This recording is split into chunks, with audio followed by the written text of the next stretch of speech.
All right, so it's a couple minutes after 6. We are here for our second workshop for the City of Villa Park budget. Just for the record, it's a couple minutes after 5. That's what I meant. Okay. A couple minutes after 5. Thank you, appreciate it. And it looks like everybody's here. If we want to get started, any objections? Are we waiting for anything else, Steve? No, ready to go at your convenience. All right, let's do this. So, welcome everybody to the second budget workshop. Steve, if you want to start us off. You want to do the pledge first? Oh, let's do the pledge first. Thank you. If everybody could join in the pledge with me. Hand over your heart. Ready to begin. I pledge allegiance to the flag of the United States of America and to the republic for which it stands, one nation, under God, indivisible, with liberty and justice for all. Thank you. And I guess we proceed right into staff report. Go Sure, through. we have, for the record, we have no public comments and no requests to speak, and nobody is here to speak, Thank you. unless Colin wants to speak. Okay. I appreciate it. Okay, ready to go. The first item, the only item tonight, is our second budget workshop. We'll handle this very similar to the first budget workshop. In fact, you'll see an updated, we've sort of taken our PowerPoint presentation and folded into the second budget workshop. So we'll be basically talking about, as we work through here, we'll give an update on our year-end projections, our revenue assumptions, and expenditure issues for the coming year. We'll talk a little bit about pandemic-related funds, and then we're going to talk just a little bit about our draft budget, because we have the new budget system that council approved last year. So we're implementing that, and we're coming online basically with an online budget, and we're building the budget in line. So we'll talk a little bit more about that and when the final adoption, et cetera, will be. So with that, if you're ready, we can go ahead and get started. Ready. Please proceed. Jim will start off first, and he'll talk about revenue and expenditures for the current year. Good evening. If you look at that slide, fiscal year 2021-22 year-end projections, updated since our last workshop. Projected revenues are now over $6 million, over a budget of 5.3. The difference basically between the first workshop was we recorded or reported basically our first COVID relief funds of $733,000. So that's basically your difference there. As I said, property tax we re-estimated property taxes increase, so we had pleasant surprise, another $100,000 or over that of our first allocation or our first estimate. Again, and also partially offset by grant revenues that we have not yet received on the Knowles project. Any questions on there? We'll go on to expenditures. 21-22, again, expenditures. Pretty much the same as we had for the first budget workshop, $1.2 million under budget. Primarily responsible, we had a capital project or our sewer improvement project, which we didn't get to in this fiscal year. So that will be rebudgeted going forward into 22-23.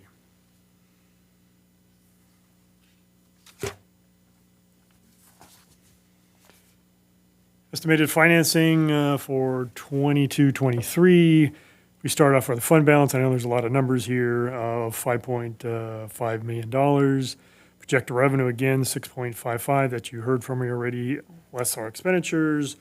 So our estimated fund balance, we have $6.8 million as of the end of this fiscal year, end of June there. Again, estimating for 22-23, revenues coming in at 5.4. Some inter-fund balance transfers just going in and out. So there's a 1.87. That's basically the general fund, and the gas tax fund will help pay for our coming road project. So those are just in and outs. We're showing operating expenditures of 5.4. And the big difference this year is we have almost $3.7 million of capital expenditures, which again is a $2 million street project, and then a $1.5 million for your sewer project. And total budget of those amounts will be roughly $8.2 million. And that's probably our biggest budget we've seen in the last, maybe ever. but as at least recent memory anyhow. And again, primarily basically because you got $3.5 million in capital projects, which you normally don't do. Sometimes we do one or the other, but we usually don't do both a street project and a sewer project the same year. Down at the bottom in blue, basically amount we have available, $9.5 million available in 22-23, which is our fund balance, plus our additional revenues that we estimate for 22-23, less our reserves, and then that's compared to $8.3 million last year for 21-22.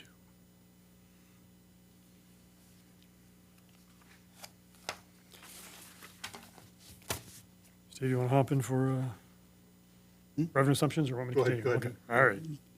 You're on a roll. Revenue assumptions for 22-23, not a whole lot different from what we had on our first budget workshop.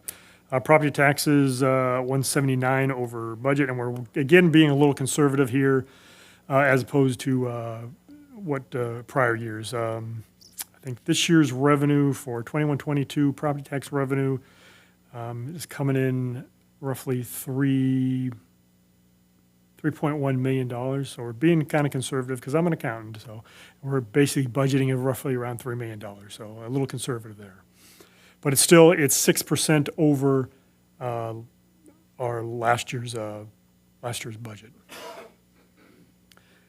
Sales tax, $380,000 to $379,000. Again, our sales tax consultant basically is giving us those figures, and it's again a nice hefty 7.8 increase over the prior year budget. Building permit fees, we've seen building permit fees go up over the last couple of years, and again another 20% or 14.3% over prior year budget. License and revenue is another one we've seen increase over the last couple of years, $19,000 or 4.5% increase over prior years based on our actuals. Our tech fee, which we charge on all businesses, permits and licenses, generating about 15 million would be nice. $15,000 basically of funds that we can use for technical enhancements, either improving the tech in this room or somewhere in the city. And then passport processing, Alyssa's sitting next to me, and Kim basically have working very hard there over the last couple of weeks, and it's probably actually going to wind up a little more than $5,000, but we get $35 per passport. We use basically to pay for mailing and then basically just their time. Next page, revenue assumptions continued. These are restricted revenues. In our sewer improvement fund, through sewer assessments, we get about $420,000 per year. So we haven't done a sewer project in a number of years. So at the end of this year, 21-22, we're going to have roughly $1.8 million available, which is going to go to pay next year's your sewer improvement project plus your sewer master plan, which is, I think, is $150,000.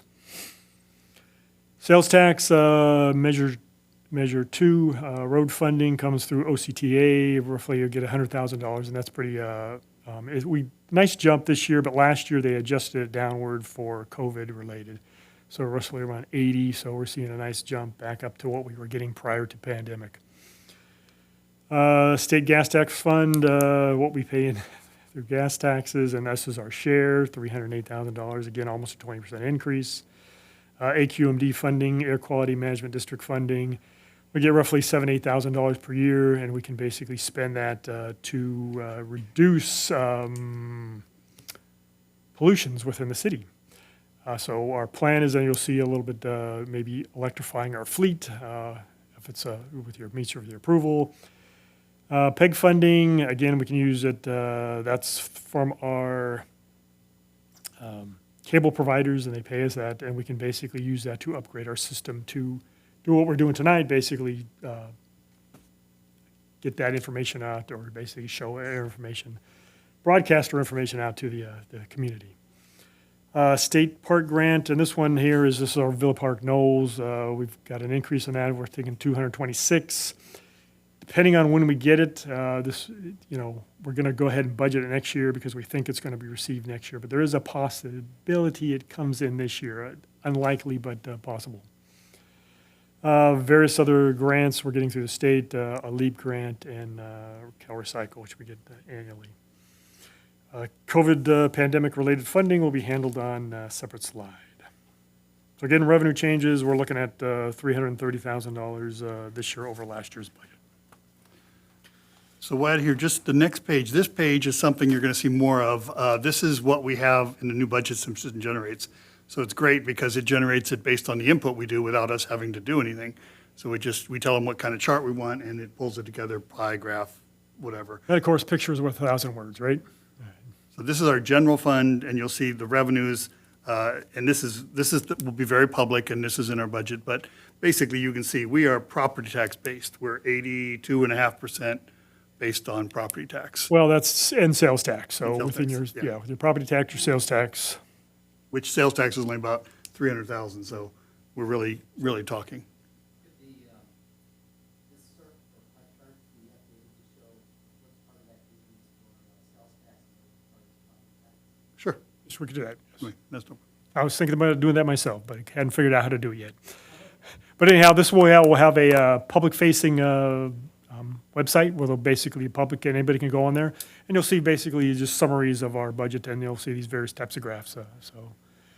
Kind of a very new and good way to display the information that people can see and create. So instead of having to look at the hard copy. Can I ask kind of a novice question, I guess? For comparables, I love comparables, to other cities of similar size, I'm not speaking about, Costa Mesa or something, but this 82%, Is extremely high because, well, if you take the sales tax and property tax and separate it, we are very rare in that we are almost entirely dependent upon property tax with the one retail center here. Most cities have other retail areas, multiple retail areas. If they have a hotel, they have transit occupancy tax. They have a number of other sources. So we are extremely rare in the fact that we are so property tax dependent or fortunate in that. For instance, in COVID, we were very fortunate. Right. Where sales tax, where it may have plummeted in some areas, or, you've seen like Anaheim had tourism, Yeah. went down dramatically.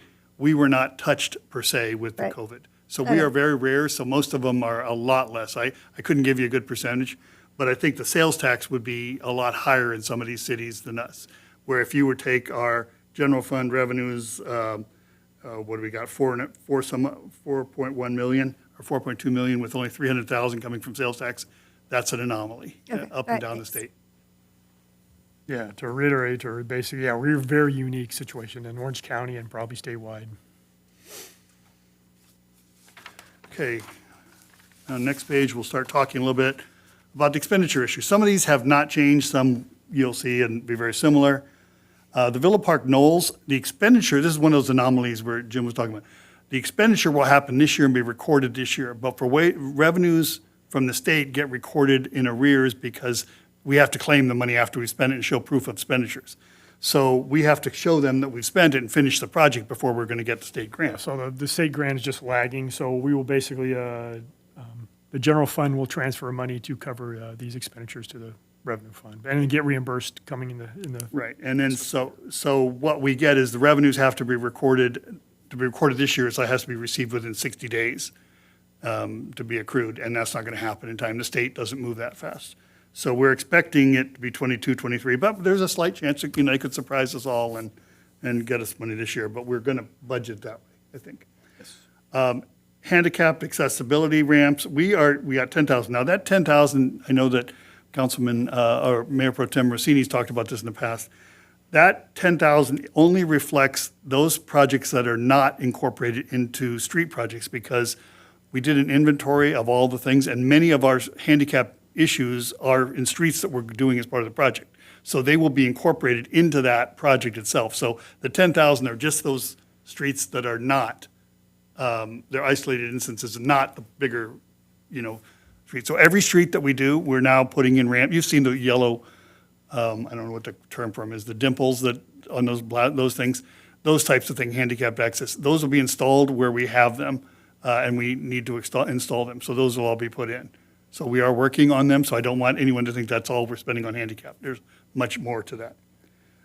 The housing element, we'll be finishing that, $83,000.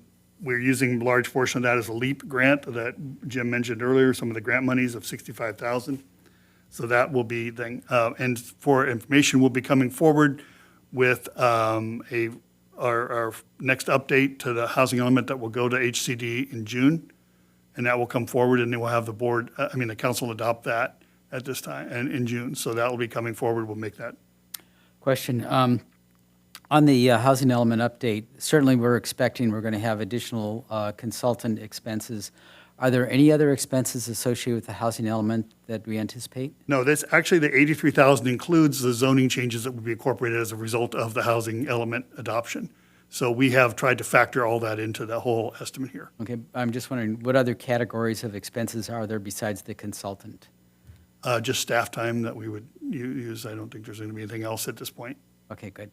Thank you. Good question. Then we'll be continuing the sewer maintenance, like Jim says, $1.5 million. We have already, the council already approved a start of the master plan, which is $150,000. Then we have, people don't know this, but we do sewer cleanings every year. We just budget $50,000. So that part of the assessment automatically goes into sewer cleaning. And so at this point, we'll be, we awarded the sewer assessment in April and with the council approval, and then we'll be moving forward on that. So the project will come back in the late summer, early fall with the actual project itself.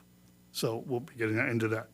The street rehab project, and to assure those that it is very similar. What we have done is to get all the streets that we'd included and everything we have, we've increased this to ensure because of the cost of asphalt and everything going up so dramatically. We've had the project at $2 million, where I think we had it at 1.6 in our first estimate.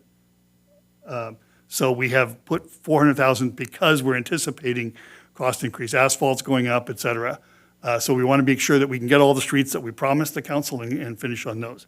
This is not adding new streets into it beyond what we already have. It's just making sure we have sufficient monies to take care of that. Is that anticipated increase a guess, or did we contact asphalt companies to see? We have estimates of what asphalt companies are. We've talked to the asphalt companies. We've also talked to other cities and projects and things that they're experiencing. So we have some pretty reliable data that we know about and what it is. I don't have that in front of me, but we do have that kind of data. So yes, it is in consultation with other cities and asphalt companies or paving companies. Yeah. And they're giving you since they're not specifically bidding on something now, they're giving you what it's going up X% or those kinds of things. Yeah. So that's what we're incorporating to make sure that we have sufficient funds available. I expect it's going to be ugly, but It could very well be. I'm not. The street slurry seal project, we have another 100,000. We are starting our current project this week or next week. I think they're mobilizing this week, and you're going to start seeing the slurry seal that we had planned and the council had approved that schedule. That's moving ahead right now, but then this is the next year's worth of it. So we'll be coming back with that. We have another 40,000 for pothole repair and DG trail repair, which we have traditionally is 25,000. General types of council priorities we've dealt with the past state of the city. We've talked about that in our first one. We're not planning something this year. Again, it could be resurrected in the future should future councils decide to do it. Winter Wonderland, Councilwoman Miles had negotiated with the foundation to participate in it, so they'll put in $5,500, and the city will put in $7,500 with the future kind of being still to be negotiated, but at least it's a transition like the council had asked for. And then council travel is consistent at $10,000 a year. While we have not had travel this year, you're starting to see things pick up again. I know SCAG met just last month or just last week or two, and you're going to start seeing some of those travel things, I think, reoccurring. And so I suspect that we'll spend more next year than we did this year. How much that will be will obviously depend on the council members' preferences. Steve, Yes, sir. question. Have we also gone through the different elements of the budget that inflation is starting to impact, like fuel and things like that, and built in additional costs and things for next year, assuming that, because right now every indication is inflation's going to continue into next year, and it's still rising right now as we speak. So have we accommodated for all, at least some of that in our budget prep? Yeah, I think we have, and Jim can get into more detail if you want, but I think we have Yes, tried we to have in anticipate. most cases. Again, being conservative, basically may not have gone as high as what inflation is running right now, but we have built in, for the most part, 3 to 4% basically on most of our cost, ones that we don't have actual. And then we have the money set aside in the contingency to deal with that as well. So we tried to be very conservative, overestimate expenditures, underestimate revenues. But yes, if inflation continues and, continues to move with the double-digit type of thing, then we haven't probably accommodated all that, but I don't know any entity that can, I can't predict where it's going to be, because that's a lot. So we're trying to predict where we can, but I don't know if we got all of it. That's fine. Okay, the next page, we're talking about additional issues, our contracted and external mandates. Again, the law enforcement contract increase is 3.55% increase. Again, that's very low by comparison to past increases, so we're, keeping our fingers crossed that the sheriff is estimating what their actual costs will be. Animal control is interesting. They told us our estimate would be $22,000. And Jim and I said, well, you're spending more than that this year. So we based our estimate on what we're spending this year and figured, okay, 39,000 versus the 22 that they're estimating for us, because I just can't see our number dropping that dramatically, but it's based on utilization, but we've got a little bit of room there in case it does, we're at least where we are this year. Animal shelter contribution is the same as it is each year. CJPIA, there's a $26,000 increase, which we all sort of expected based on the settlement of cases in the past. So that was sort of expected. NV5, we have built in an increase. Again, that's subject to council approval in a little over a week. Homeless shelter operational contribution is $7,500. What's interesting there is that's in court. I've followed the court. We haven't really anticipated the court action because this is a difficult one over the years to figure. We have 2 shelters in North County. They're not fully occupied, 90-some-odd% occupied, but there's room, so we're not really sure where the court might go on it. Although it was interesting, if you read up on it, I've been following it, talking to the homeless people in the county, and they've been telling me they're starting to shift away from shelter-first theories, and Crystal may have heard more about this at the Bridges, Kramer Bridges discussions, but they're talking more about a treatment, being medical treatment and those types of things. So mandated treatment, trying to get people into, because I think that housing first isn't necessarily the answer, as some people are saying. So I've been around doing this stuff for like a lot of years, and you kind of go back and forth. So where it lands, I don't know. So the homeless shelter, I think that 7.5 is really just a guess based on what we're paying now, but I don't know what really happens on that and what the court might say. It could be too high, it could be low. I don't know, We have a $15,000 cost for an election this year, and that will, something we didn't have last year, but that's based on an estimate. That is, again, slightly higher, Councilman Pitts, than it was last election, but the registrar of voters is anticipating cost of transportation, printing, blah, blah, blah. So they're expecting COLA increases that are a little higher than last election. So I think we spent like 12,000 last time, 10, 12,000, so this is an increase. Technology. I'm sorry. Yeah. Go ahead. I'm sorry, Councilman. Better be safe than sorry. Oh, I agree. So that's the registrar's vote as well. So I think we're going to see what happens. On technology, we have staff computer and cell phone replacements. We'll have 3 seats up for a thing. So what we figured is we tried to figure that a laptop and a cell phone, should or should not be needed for potentially 3 seats. We wanted to make sure. And then also we do a regular upgrade of our own system. We have a routine. We rotate which desktops get improved, new screens or whatever. So we're trying to keep up to date.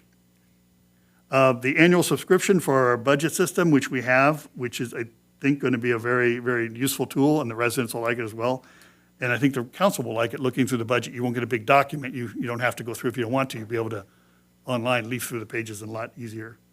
And that's 13,000. We'll be funding that. The council previously approved using ARPA monies for that. One of the things we talked about last time was a fleet replacement. We have 2 old sedans that use a lot of gas, and we're AQMD monies are paying for an electric charging station in the back here for our use. So we're thinking that we want to replace our sedans with like sort of electric vehicles that we could, charge up and save on that. So we have 82,000, and AQMD monies are used for that, and we'll pay for it. The 2 sedans that we have were originally donated by Tom White for support of a Law Enforcement Advisory Committee initiative that never really panned out, and I guess staff has been using it. How many miles do we actually put on those vehicles a year? If we put 1,000 miles on each, I'd be shocked. I mean, I'd be utterly shocked, because the staff use it, and the sheriff does use it for special events. When you'll see them out there rolling for any special events, they always put their officers in that extra vehicle. So they are used, and they're available to the sheriff for vacation checks and whatnot. Part of it is that they have not been able to get a real group together to do the vacation checks and whatnot for a number of reasons during COVID, and I think the sheriff is pretty reluctant, and Sheriff Barnes is not overly ecstatic about that kind of program, but we've made those vehicles available. They've chosen not to use them, so. Okay. Question?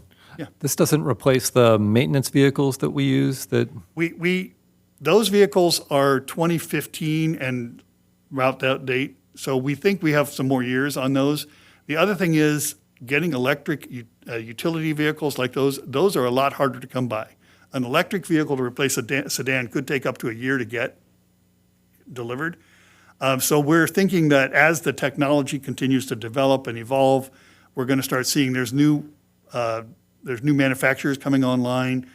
For instance, Ford will do a 150, but a 150 isn't big enough to do our service vehicle right now, electric vehicle. So we kind of figured that would be the last of the vehicles we would replace, and that would be sort of the later phase. what I was going to say is like the Lightning, the Ford F-150 Lightning, it's more than a year. They've sold out for beyond that. So if we were looking at years in the future, we may need to get ahead of that one. Well, it's interesting because we had Mike go look at that, and one of the things he came back and said, well, first of all, we have 2 vehicles out back that are used. One is a 250 and one is even, I don't know, it's a Dodge, but it would be the equivalent of like a 450. Ford does not make anything higher than a 150 right now. So in doing so, you're kind of limited in power, and we do need that sort of technology. So there are other There are manufacturers. other of manufacturers contactors, doing, yeah, right. and we want to look at those and see. So, we're kind of like holding our breath a little bit on those and to see what comes out and develop. And I think the cost will drop but right now the demand is so great, it could be 2 years before you see a 150 on the street. Correct. Well, you can see the test ones out there. I've seen a couple of them out there already, but yeah, It's not going to be something. not in common, right?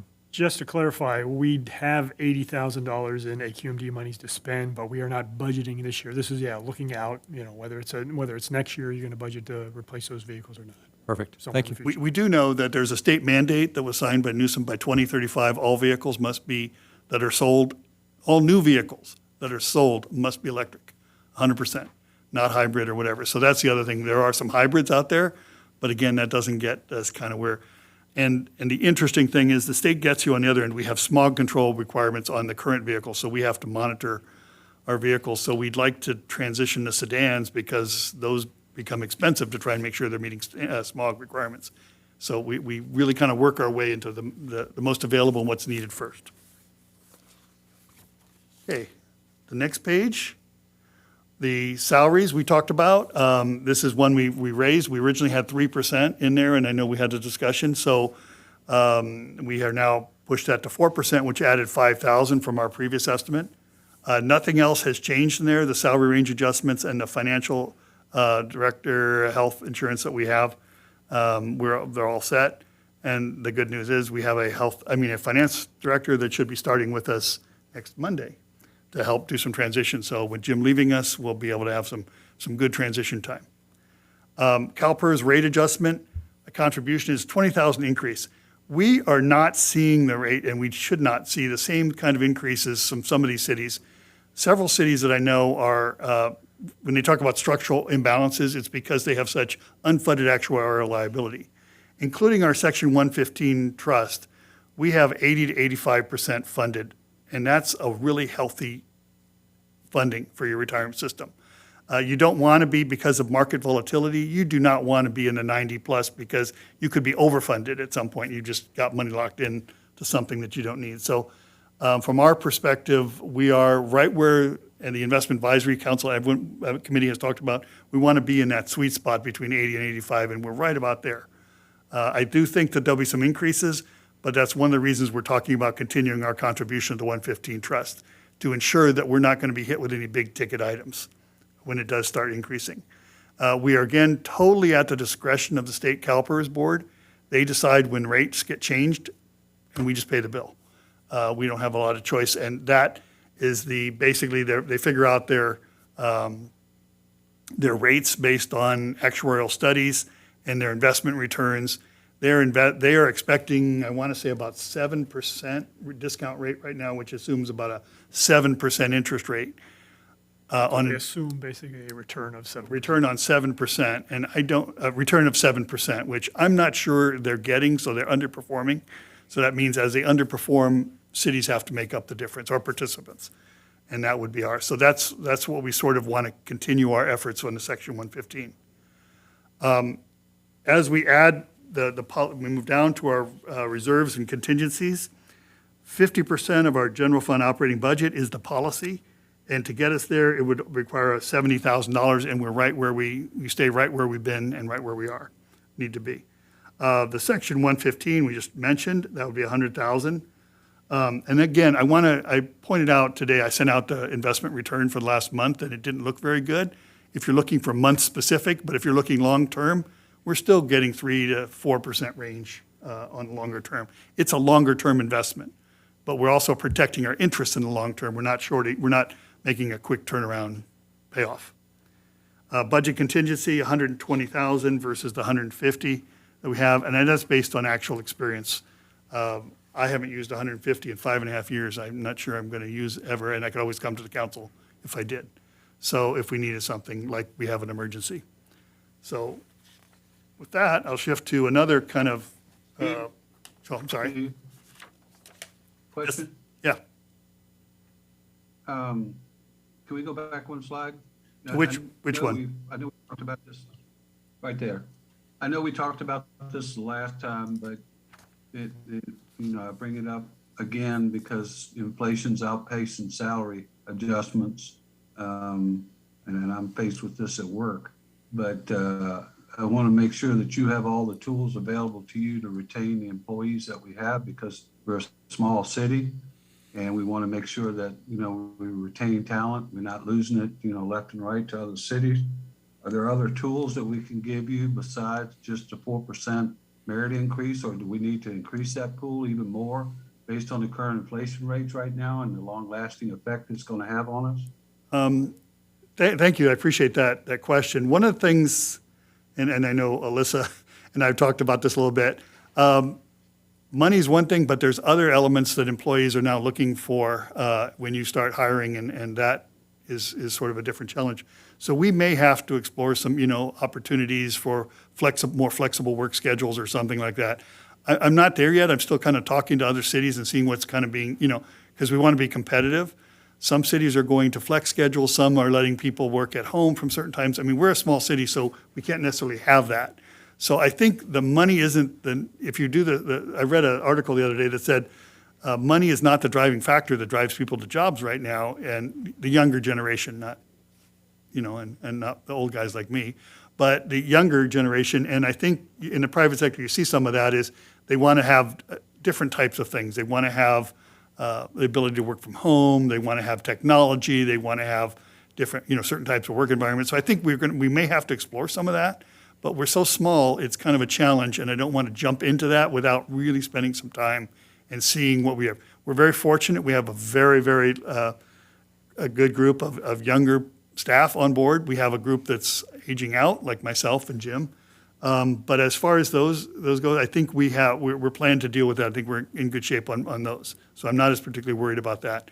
We're bringing a new finance director who's younger than we've had the last two. So I think she'll be, she's more comfortable, and the salary-wise is something a little better. So we're comfortable there. But I appreciate the offer, and we may come back to the council. I may come back, but I want to really study the issue more. And the market for employees is really different. I mean, everyone thought, well, people are getting laid off, but now I've talked to cities who can't get people to apply for jobs, which is really an interesting scenario. How do you get someone to apply for a traditional job? I don't know. So I think there's a lot more to play out here, and I think we should kind of be thinking of it. You guys probably experience it in the private sector all the time, I'm guessing. How do you get and retain good talent? I mean, the obvious reality with Villa Park, and I'll say this, and it's just for the food for thought.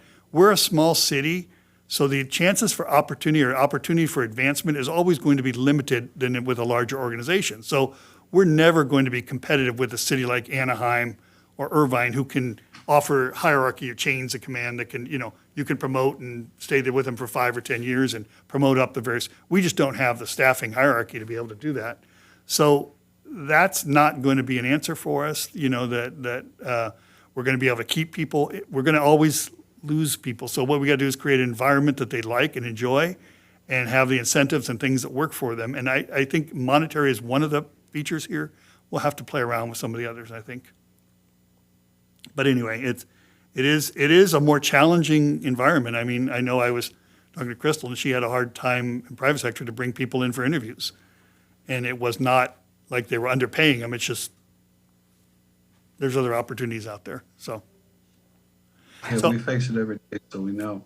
That's the reason I brought it up. So that's sort of a challenge, and I think something the council and I'll have to work with you guys, and we'll come back as a point when we get there. But I'm kind of trying to build it where we don't have to be on the leading edge. We can we're working there. I think we're okay right now, and I think we're comfortable. So with that, I hope that answers your questions. Okay. Yes, it does. Okay. Thank you. So the next is one of these interesting charts that I spent a lot of time actually doing something comparing a chart last year. If you remember, we compared growth in budgets and where they were, what areas it were. And I brought it back, and I spent a lot of time manually. Well, the new system just popped it out within 30 seconds. So you can see that our largest, this is the general fund. So our capital outlay is 12.9%, personnel is 3.6%. But you can kind of see where things are going. Now, capital projects are funded out of a different fund, so the general fund is a little deceptive. But these are the types of charts and things that we're going to have, which I think are very telling, and you can see where growth is. Administration or personnel covers a lot of stuff, so keep that in mind. Anyway, that's just one of the charts I wanted to share. The other chart here is expenditures by function, because that's another, where are you spending your money? Our public safety is our number one growth area, if you will, in the general fund. So of your discretionary revenues, public safety is clearly that's where we're spending, that's getting the biggest increase. Community development and capital improvement are again deceptive in the general fund because we're transferring those funds and funding them out of the capital projects fund and not straight the general fund. But what I think is interesting there is you kind of see a display when people say, have you made public safety your number one priority? Yes, we have, and here's the evidence. So there we go. Anyway, but these are the kinds of charts which for a kind of a budget wonk and stuff like that, it's kind of fun for me to look at and be able to play with and see. And we can have a pie chart. There's all sorts of charts, but we'll be able to do that. Our pandemic funds. So the CARES Act we talked about, we spent it in 2021 and 21-22. We did the recovery preparation for ourselves of $57,000. We had business recovery grants, which we gave out about almost $250,000 in business recovery type activities. And then we did meal gap services with the help of Rotary. And then you'll recall that we handed out emergency food kits which were very popular and sold out probably within a couple days, I think, right, Alyssa? They were, like 4 days, we were completely wiped out of them. And those paid for that. So the CARES Act was there.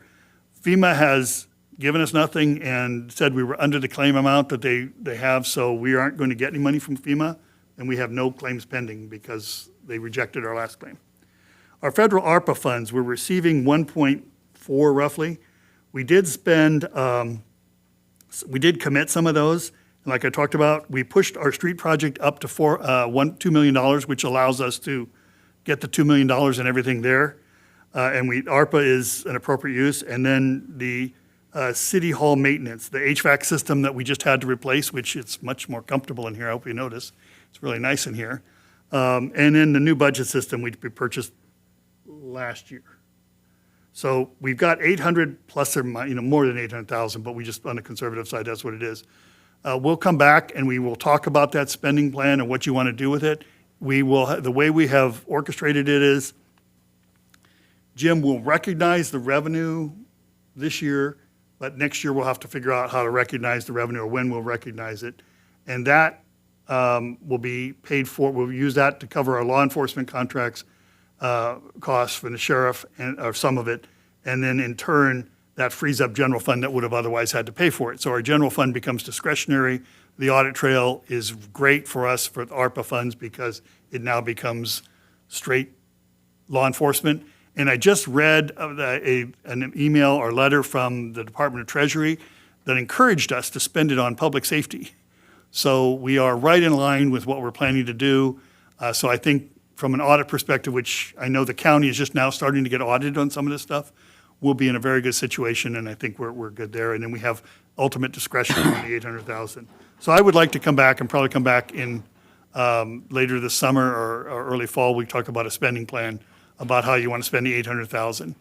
And the reason I say not right away is because candidly, we're trying to kick off the street project. We're trying to get the sewer project going, and I think those are I want to spend that money and get them going so we can guarantee those are done this year, coming year, as opposed to slowing down on that. We can always add more money or do things like that as we move along. So where do we go from here? You guys know where we are. Our numbers got improved. When I was a kid, my parents told me, wait a while, things always get better if you wait. I didn't think so because I was a kid. I wanted it right away. But it actually is true. Our numbers got a little better. And in this case, it doesn't always happen. But we are in a little better situation. We're at a point now where we are simply going to use these numbers and build our budget. The budget is a plan. It is, obviously actuals come in different, and we'll come to the council with adjustments as we need to.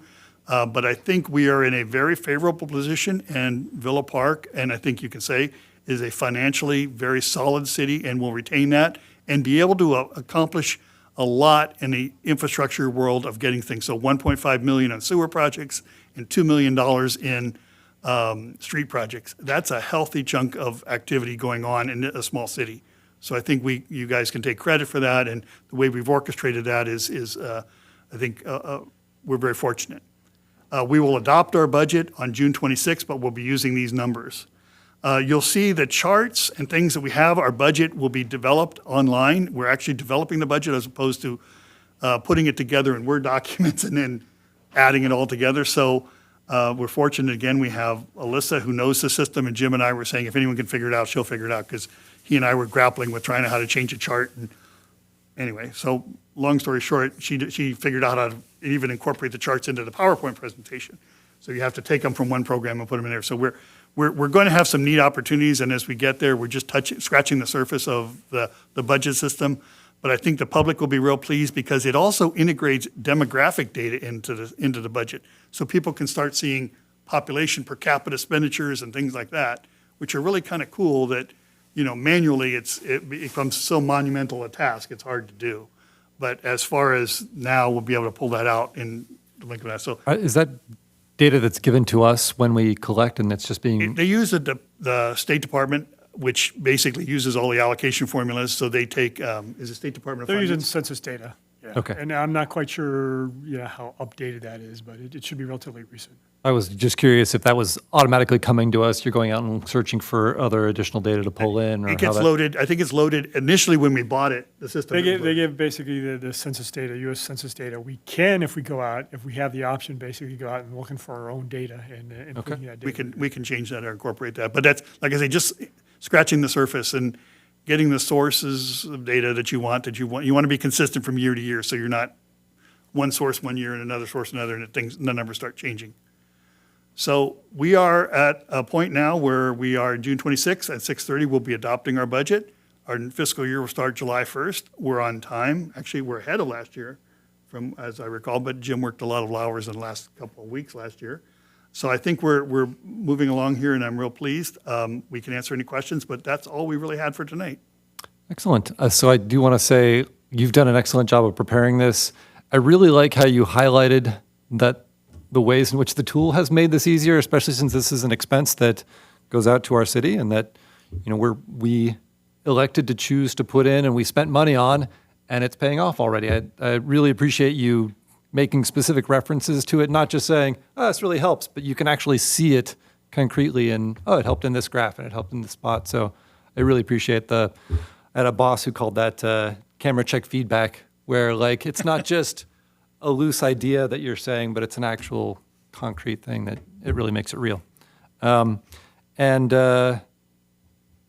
really appreciate that as we've asked questions and tried to ask you to dig deeper on it, you've had the answers right there, all of you to be able to provide that feedback. So thank you very much for being on top of that. Does anybody have? Just a comment. I just want to say thank you and good job. And I appreciate the charts and the visuals and, the succinctness and clarity. So well done. Thank you. I think the fourth Tuesday in June is the 28th. Is it? I sorry. think he's right. You're right, ma'am. Apologize. Well, the 28th, June 28th. We'll catch that. I just want to say thanks again, as well as my fellow council members, for incorporating, in my particular case, the things that I pointed out that were important, and not forgetting with all of the different requests that we have, incorporating all of those. You did a fantastic job. Thank you. Robbie, anything else to add? You get the last word. No, just my thanks. You guys have done a phenomenal job with this budget. I mean, you have your arms around just about everything that's going on in the city very well for all of us, and appreciate what you're doing and the tools that you're using. My biggest concern, like I said, is inflation, what it has, the possibilities of what could it do to us in the near future. So it sounds like you've got most of that anticipated and in good shape. So thank you for all your hard work. We appreciate it. And then this is being broadcast. We'll have this just redisplayed. So if anybody in the public has any questions, or if there's stuff that comes up, I'm going to invite them to come talk to you guys. I mean, I think that's one of our open door policies and transparency, is to make sure that if things come up and people see these things, we should be making sure that we're available. So thanks, guys. And if I can add our new budget application, once we do the transparency, you'll be able to, all this information will be out there for them to see and basically have- even drill down on it a little bit. They will be able to drill down to accounts. It's pretty amazing what the technology can do. Awesome. Is the technology available now, or We have it. We're actually building our budget on it right now. residents can call in or No, can dial in? it's not gone live yet, but Okay. we're trying to get everything, all our, It's live with us and we're using it, but it's not open to public display because, one, the council hasn't voted on the budget, right? So we don't want to, it'd be premature. But the system is being built in that way. So the system is being built in here and incorporated in.